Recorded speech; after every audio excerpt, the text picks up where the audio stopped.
I think that the gospel of Jesus Christ sort of transcends all boundaries and labels. Boulder, Colorado is a really unique place with really unique people, culture, and attitudes. Our church in Boulder is more at the progressive end. There's so many people here from all different backgrounds. Scientists, thinkers, journeyers, explorers, homeless people. We have people from all walks of life who are here. Someone who grew up Catholic who married a Baptist, someone who grew up Presbyterian that married an Episcopalian. They find a home here. You know, I didn't know what Baptist was, but to me it's all Christianity, and I don't necessarily see myself as, you know, a Catholic or a Baptist or a... What is the message of openness to people who are different from me? And accepting of people exploring their faith. To be able to know that we're all searching. I think for us as a community, we always want to be drawing the lines wherever Jesus drew the lines. We are not a dogmatic church. We don't insist that people believe the same things. Jesus didn't draw lines that kept people out, except for the religious people of his time. And it's so important to me and to many of us here to be an outreach, a place of grace and love where anyone can come and everyone is welcome.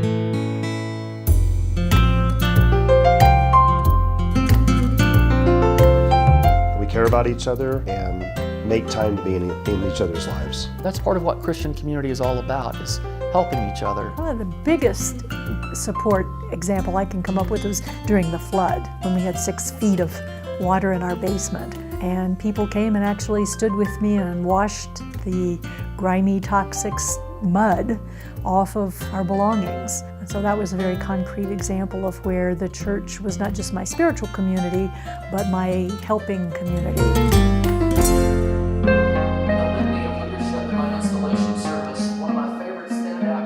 And we had this amazing pastor. There's a lot of frightening things happening in the world. What do we have to speak to that? He says we have a lot to learn here.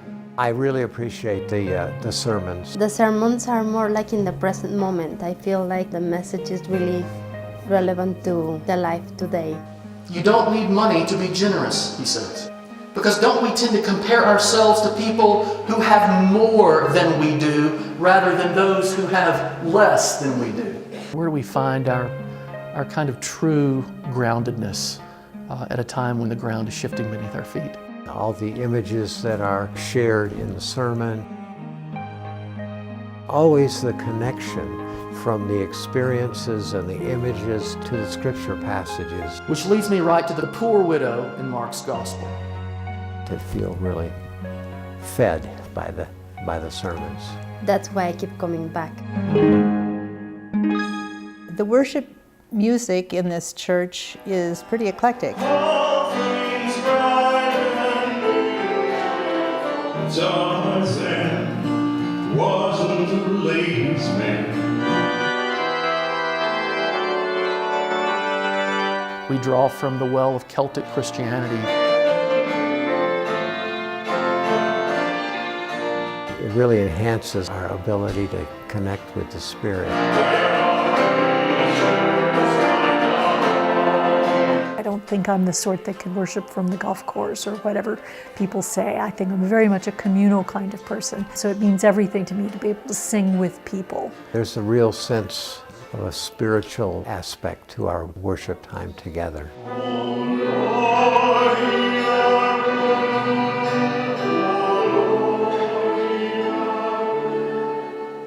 So we have quite a range of music that hopefully most anyone can connect to.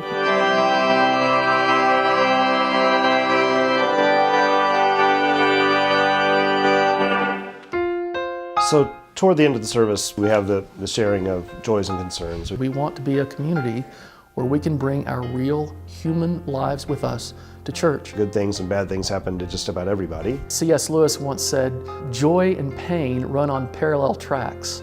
And we have created a space on Sunday mornings in our worship time where people can really share those things. And then that leads us into our prayers of the people, where we offer those prayers into the light of God, as the Quakers say, and we hold that together as a community. Lord, in your mercy, hear our prayers.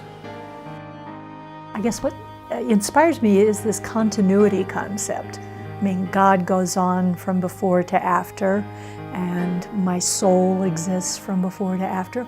I like the idea of giving because for the time I'm here, it's sort of entrusted to me, and so I need to keep it going. A church that's 145 years old, there's some people who have made some sacrifices for a community or an organization to be around that long. Giving it's a privilege. In fact, our fall stewardship series is Forward Together 2018. And we are a community that is moving forward together. After 145 years of history, we're still moving forward together. I think what excites me about the future, I think that we as a community have new understandings about how God is at work in the world and where we might be part of that. And I'm intrigued with the mystery of it. I like mysteries. And so we're looking to share and in some ways reintroduce who we are to the Boulder community. But I'm intrigued with the mystery that something's going to unfold. I love the energy. I love the energy here. And I think that's what people are finding here in this community is a place truly where we are healing the wounded, we're uniting what has fallen apart, and we're bringing home those who have lost their way.